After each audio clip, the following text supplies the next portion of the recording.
Según UNICEF, dice que la paternidad activa y responsable es un derecho fundamental de los niños. Es un pilar, dice, clave para el desarrollo integral del niño. Por lo que la paternidad es fundamental para el desarrollo del niño, impactando positivamente en las siguientes áreas. Esto es lo que dice UNICEF. Bienestar emocional.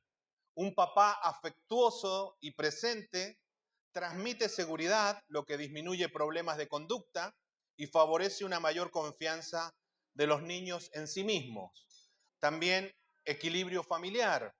Compartir labores de crianza reduce la sobrecarga y el cansancio, creando un ambiente más armónico para la madre y el bebé.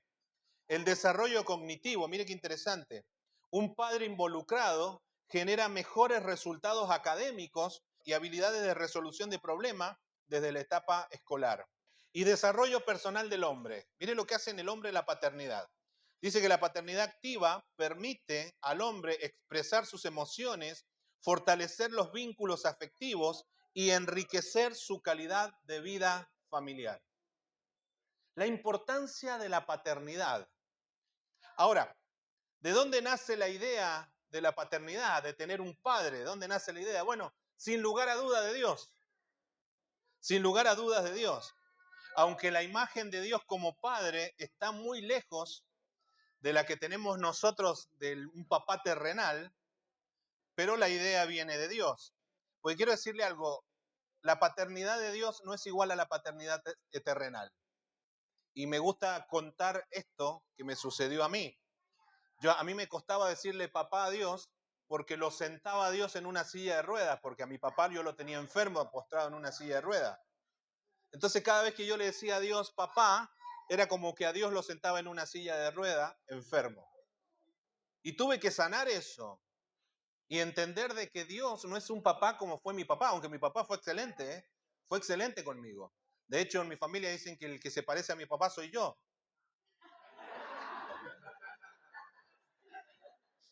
Para envidia de mis hermanos. Ahora, yo sé que quizás a alguno puede ser también de que cueste dirigirse a Dios o mirar a Dios como papá, porque tuvieron un papá que los abandonó, o no tuvieron un papá, o tuvieron un papá maltratador, en fin, tantas cosas. Pero quiero decirte que Dios no es igual a esos papás. Dios es diferente. Dios no es igual a un papá terrenal. Y quiero analizar algunos detalles, 3 detalles puntualmente, en cuanto a Dios como Padre. Número uno, el primer detalle a tener en cuenta en cuanto a Dios como Padre es que Jesús vino a revelar la paternidad de Dios. Cristo vino al mundo para revelar a Dios como papá. Mateo 11:27, Jesús dice, todas las cosas me fueron entregadas por mi Padre y nadie conoce al Hijo sino el Padre. Ni al Padre conoce a alguno sino el Hijo y aquel a quien el Hijo lo quiera revelar. Es decir, que la paternidad de Dios es algo que Jesús vino a revelarnos.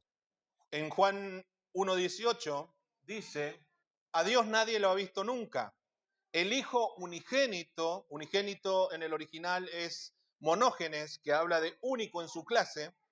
A Dios nadie lo ha visto nunca. El Hijo unigénito, que es Dios y que vive en unión íntima con el Padre, nos lo ha dado a conocer. La intención de Cristo al venir a este mundo es que tú y yo conozcamos a Dios como papá, como papá. Y es Jesús quien utiliza por primera vez en la historia de la humanidad la expresión Abba Padre. Ahora, ¿por qué Dios decide revelarse o manifestarse al mundo como Abba Padre? ¿Por qué Dios quiere que usted y yo lo conozcamos como papá? Bueno, la respuesta es sencilla. Porque Dios quiso tener una familia. Dios quiso tener una familia. Porque solo aquellos que tienen hijos se les puede llamar papá o mamá. En este caso, en el Día del Padre, aquellos que tienen hijos son los que pueden recibir ese nombre de papá. Esto me impacta. Dios siempre quiso tener una familia. Entonces algunos se preguntarán, esa iglesia rara, que cantan canciones raras, que se divierten, que comen, es porque celebramos en familia. O cuando usted se junta en familia, las fiestas son aburridas, las juntadas son aburridas. ¿Se divierte? Y bueno, se pelean también. Pero bueno, acá no va a pasar eso. Pero mire qué maravilloso. Efesios 1, 4 al 5. Según nos escogió en Él, a usted y a mí, según nos escogió en Él antes de la fundación del mundo. El Padre ya quería tener una familia antes de la fundación del mundo. Dios quería tener una familia antes de la fundación del mundo. Dice, para que fuésemos santos y sin mancha delante de Él. En amor, o sea que la decisión de Dios es un acto de amor. En amor, habiéndonos predestinado para ser adoptados hijos suyos. Hoy me encantó. Antes de que el mundo se creara, Dios ya decidió que yo iba a ser su hijo. Y me gusta esto. ¡Oh! Dice, habiéndonos predestinados para ser adoptados hijos suyos por medio de Jesucristo, según el puro, mire qué bonita expresión, según el puro afecto de su voluntad. Dios Padre quiso por amor tener una familia. Por esta razón adopta hijos. Y por esta razón Él se llama Abba Padre. Abba es una palabra aramea que la utilizan, bueno, la utilizan los hijos, obviamente, pero comienzan los niños. Es una expresión tan pura que es cuando los niños, los chiquititos dicen, Abba, Abba. O cuando dicen, papá, papá, papá. Yo les contaba que mi hija al mes dijo papá y a los 5 años dijo mamá. Se los contaba yo el domingo pasado. Pero Abba, imagínense, Abba, Abba. Miren la ternura de la expresión. Dios ama que usted se acerque a Él y le diga, Abba, papá. Y padre, en el original, en el griego es pater, de ahí viene patria. Y habla del respeto, de la autoridad que se le tiene a papá. Por este motivo, la familia hoy en día es atacada. Porque todos los programas y todo lo que se desarrolla es para destruir a la familia. Lo hablamos el domingo pasado, ya no se celebra el Día del Niño, se celebra el Día de las Infancias. Se dejó de celebrar a una persona para celebrar una etapa de la vida. Hoy no celebramos la paternidad, hoy celebramos a los papás. Hoy celebramos a los papás. Mira Romanos, porque todos los que son guiados por el Espíritu de Dios son hijos de Dios. Ustedes no recibieron un espíritu que de nuevo los esclavice al miedo, sino el espíritu que los adopta como hijos y les permite clamar, Abba, Padre. ¿Sabe lo que me gusta de esto? Que la expresión Abba no estaba en la boca de los esclavos. El decir Abba estaba en la boca de los hijos. Y usted y yo ya no tenemos espíritu de esclavitud, ya no estamos esclavizados a un vicio, ya no estamos esclavizados a un mal hábito, ya no estamos esclavizados a la suegra. No.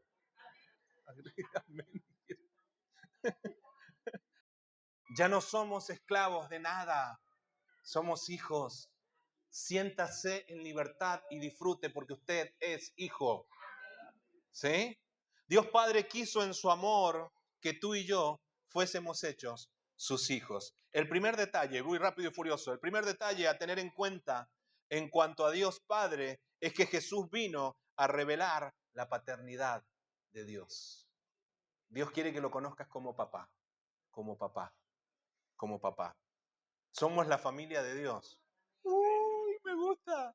Somos la familia de Dios. Número 2, el segundo detalle a tener en cuenta en cuanto a Dios Padre es que tenemos su ADN. Tenemos su ADN y esto me sorprende porque el hombre es el que aporta los espermatozoides. Esta mañana un pastor amigo me manda una foto del regalo de su hijo bueno, cuando estuve en Tocopilla, el nene me contaba de que él ganó la carrera de la vida. Veo que dice que el esperma que gana, ese es no sé cuántos son, se fecunda. Claro, el primero que llega se fecunda. Entonces dice que él ganó la carrera de la vida. ¿Y cómo hiciste? Le digo, así. Y llegué rapidito, dice el nene. Bueno, ustedes han ganado la carrera de la vida. Así que ponga cara de ganador, por favor, en el nombre de Jesús. Bueno, el padre aporta los espermatozoides, que son los encargados de aportar la mitad del material genético. La otra mitad la aporta la mamá, obviamente. Y en Juan me llama mucho la atención, primera de Juan 3:9, no soy científico, por si alguno sabe más de esto, después me enseña. Pero miren lo que dice Juan, Primera de Juan 3:9. Todo aquel que es nacido de Dios no practica el pecado, porque la simiente de Dios permanece en él y no puede pecar porque es nacido de Dios. En el griego la palabra simiente es esperma, porque el esperma de Dios, diría, permanece en él y no puede pecar porque es nacido de Dios. Es decir, que si el esperma de Dios permanece en nosotros, quiere decir que el material genético que Dios aporta está en nosotros. Por eso los cambios, las transformaciones en nuestra vida, de ser amargados pasamos a estar alegres, ¿sí? De estar flaquitos a estar gorditos. Pero eso me pasó a mí, no sé a usted. Sí, de andar por la vida haciendo desastre, andar robando, desde ahora en adelante, hacemos las cosas bien. Aquellos que engañaban a la esposa o engañaban al esposo, desde ahora en adelante, son restaurados. Dios los restaura. El espermatozoide es el vehículo para transportar el gen, y el gen es el que lleva en sí mismo el ADN. Mire, Juan 1, 12 y 13. Mas a todos los que le recibieron, a los que creen en su nombre, les dio potestad, les dio autoridad, les dio derecho. A los que creen en su nombre, les dio derecho de ser hechos hijos de Dios. En el original diría de llegar a ser. Y la palabra hechos, me gusta porque en el original habla de generar. Generar. Es decir, que aquellos que hemos recibido a Jesús y que creemos en su nombre, tenemos el gen de Dios en nosotros. Los cuales, dice, no son engendrados. Engendrados. ¿Vio el detalle? El gen está en nosotros, el gen de Dios. Los cuales no son engendrados de sangre, ni de voluntad de carne, ni de voluntad de varón, sino de Dios. Y esto me gusta porque ¿sabe qué? Muchas veces algunos dirán, y yo creo que estoy en este mundo, pero yo no fui deseado, yo no fui planificado, yo fui un accidente. Quiero decirte que tú no eres un accidente, tú no eres un accidente. Dios te planeó, Dios te planeó. El texto bíblico nos deja bien en claro que fue la voluntad de Dios el que hayas sido tú engendrado. Y al ser engendrado por Dios, tú llevas el ADN de Dios. Llevamos el ADN de Dios en nosotros. El ADN es el material que contiene la información hereditaria de los humanos. Lo que yo he recibido de mi papá. Una vez me subo a un bus y se me acerca y veo que había un hombre atrás que me miraba. Digo, le gusté porque soy muy lindo, no sé. Me pasa yo en esas cosas. y, y yo le digo, uy, qué raro este hombre. Y en un momento se acerca, me toca y me dice, ¿vos sos Carranza de apellido? Sí, le digo. ¿Qué sos del José? Soy hijo. Yo soy primo de tu papá, dice. Y sos igual a tu papá. El ADN. El ADN.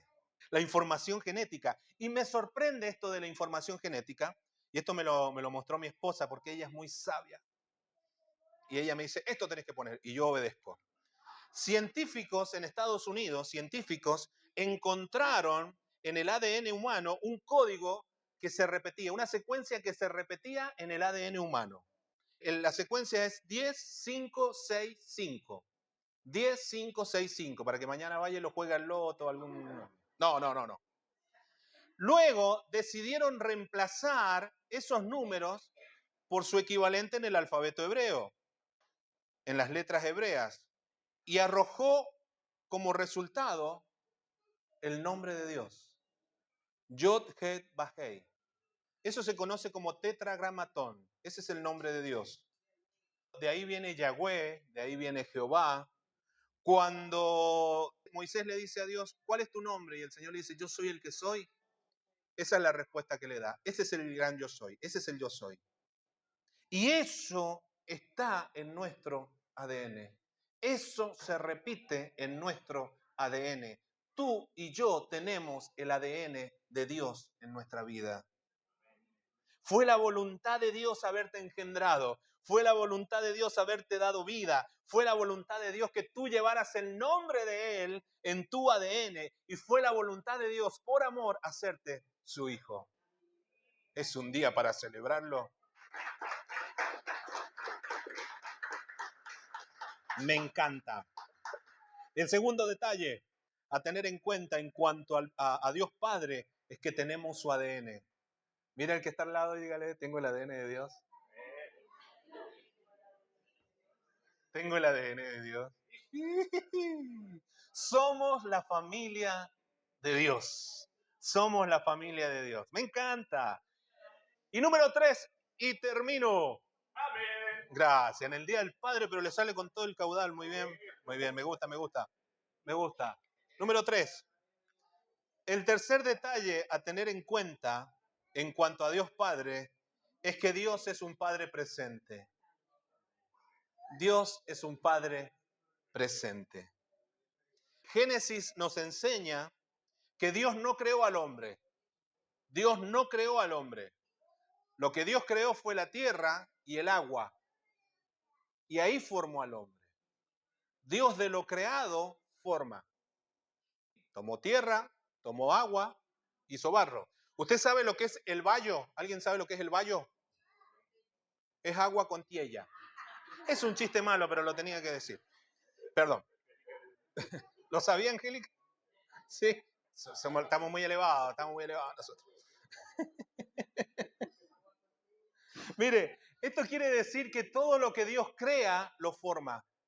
Todo lo que Dios crea, lo forma. Y usted y yo estamos en proceso de formación. Por eso es un Padre presente, nos acompaña en la formación. Por eso es importante entender lo que dice 2 de Corintios 5:17. De modo que si alguno está en Cristo, nueva criatura es. ¿Qué es lo que es nuevo? Algo nuevo. ¿Qué es lo que es? ¿Qué es nuevo? Sin uso. ¿Qué es nuevo? Nuevo. Es decir, somos re profundos con las, ¿no? Con las descripciones, sí. ¿Sabe qué quiere decir? Que usted y yo cuando llegamos al Señor somos nueva criatura. No importa el pasado. No importa lo que te haya tocado vivir. De modo que si alguno está en Cristo, nueva criatura es. Las cosas viejas pasaron, las suegras, todo lo viejo pasó. Amén, no dicen ahora, no dicen amén. No. Las cosas, las cosas viejas pasaron. He aquí, todas son hechas nuevas. Me gusta decir esto, amados, porque esto es lo que pasa. La iglesia no es un museo de santos, es un hospital de restauración. Acá venimos los fallados. Acá venimos los que estamos en proceso de formación. Acá venimos los que la estamos luchando para ser mejores. Afuera están los que dicen, ¿y ese va a la iglesia? Si yo lo conozco, el loco rubio lo que es. Loco. Ese va a la iglesia. Si yo lo conozco. Si yo sé todas las cosas que hizo y ahora se hace el santo. Por eso no mires lo que, no te fijes en el pasado. Desde que llegaste a Cristo eres nueva criatura. Eres nuevo. Y Dios Padre te acompaña en el proceso de transformación. De la misma manera el Padre nos acompaña. Y quiero decirte algo, tú que eres papá tienes que acompañar también a tus hijos. Porque si bien los engendramos, ellos tienen nuestro ADN, pero también somos responsables de la formación. Esos padres que dicen, no, yo los dejo, que ellos cuando crezcan decidan. Bueno, ponle ahora droga en la mesa para ver si decide. Tomarla ahora no, si es decisión de ellos. Porque hoy en día los niños chiquititos no pueden comprar alcohol porque no tienen la capacidad para, ¿no? La responsabilidad y todo para poder comprar alcohol o para votar, pero sí cuando son chiquititos pueden decidir qué sexo tener. Qué tontera, ¿no? ¿Y usted cree que los niños van a decidir tener una buena vida si usted no está presente? Déjalo que duerma, pobrecito. Ajá. Y cuando empiece a llorar y cuando le empiece a ir mal, ¿qué va a pasar? ¿Por qué? Porque no nos involucramos a tiempo. Y mire lo que dice Proverbios 22:6. Instruye al niño en su camino y aun cuando fuere viejo no se apartará de él. ¿Quién tiene el deber de instruir? Nosotros. Lo que la Biblia nos enseña aquí es que los padres tienen que discernir las capacidades de sus hijos. Los padres tienen que ver lo que Dios le ha dado a sus hijos y tienen que convertirse en facilitadores para que ellos puedan desarrollar eso que Dios les ha dado. Y es importante que tú estés ahí y veas en qué es bueno tu hijo y lo potencies. Que tú estés ahí y veas en qué puedes ayudarlo a que él crezca, a que él se desarrolle. Tienes que enseñarle a tomar buenas decisiones porque no se trata de que el padre tiene que vivir, nosotros los papás tenemos que vivir nuestra vida o cumplir nuestros sueños a través de nuestros hijos. Porque le voy a contar mi caso personal. Yo soy técnico electromecánico y los maestros de la iglesia saben que no sé cambiar una bombilla. ¿Y saben por qué estudié eso? Porque mi papá era metalúrgico. Cuento corto, mi papá se murió y nunca me vio cuando me recibí. Después estudié marketing, nada que ver, ¿ah? Y después estudié teología, nada que ver. Entonces no se trata de que los papás tienen que vivir y cumplir su sueño a través de sus hijos. Por eso el texto dice, en su camino, instruye al niño en su camino, no en el tuyo, ni en el mío, en el del niño. Usted descubre en qué el niño es bueno y usted lo potencia. Está en sus manos la responsabilidad. Está en sus manos la responsabilidad. Tenemos que preparar a nuestros hijos para que ellos elijan el camino correcto. Y ellos tienen que aprender a elegir a Jesús. Porque vuelvo a decir lo que me he escuchado muchas veces decir. Este mundo valora el desastre. Si yo engaño a mi esposa, yo soy un vivo. Yo soy el mejor. Pero si yo no engaño a mi esposa, soy un bicho raro. Si yo no me emborracho, soy un bicho raro. Entonces, si a la iglesia vienen los tontos, digan, no, ¿dónde se juntan los vivos? Así vamos. Si a la iglesia vienen los que no tienen nada que hacer y queremos ser mejores personas, digan, no, ¿dónde se juntan los que ya son mejores personas para poder ir? Dios es un papá presente. Y lo digo porque hace 25 años o más que no tengo a mi papá. Y Dios nunca me dejó. Y ahora me ha regalado una familia hermosa. Que comen, ¿cómo comen? Bueno, no importa. Pero mire lo que dice Isaías 41:10. Así que no temas, no temas. A ti te dice, a mí me dice nuestro papá, no temas porque yo estoy contigo. No te angusties porque yo soy tu Dios. Te fortaleceré y te ayudaré. ¿Qué va a hacer? Te va a fortalecer y te va a ayudar. Y te sostendré con mi diestra victoriosa. Ese es un Padre presente. El versículo 13 del mismo capítulo, porque yo soy el Señor tu Dios que te sostiene de tu mano derecha. Yo soy quien te dice, no temas, yo te ayudaré, yo te ayudaré, yo te ayudaré. Oh, ¿y cuántas veces como hijos nos hemos sentido frustrados? ¿Cuántas veces hemos vivido injusticias? Pero papá nunca te deja. Papá nunca te deja. Papá nunca te deja. El tercer detalle a tener en cuenta en cuanto a Dios Padre es que Dios es un Padre presente. Dios es un papá presente. Somos la familia de Dios. Somos la familia de Dios. Cierro. Algunos detalles a tener en cuenta en cuanto a Dios Padre. Número 1, Jesús vino a revelar la paternidad de Dios. Jesús quiere que tú conozcas a Dios como papá. Como papá. Dios quiere que lo conozcas como papá. Deja de mirarlo como alguien distante. Y habla con papá de lo que sea. Porque Él es papá. Número 2, el segundo detalle, que tenemos su ADN. Su nombre está marcado científicamente en nuestras vidas. ¿Escuchó lo que dije? Científicamente. Y la Biblia lo confirma. Y número 3, el tercer detalle, Dios es un papá presente. Él es el único que puede estar 24/7 con nosotros. Él es el único que puede estar 24/7 con nosotros.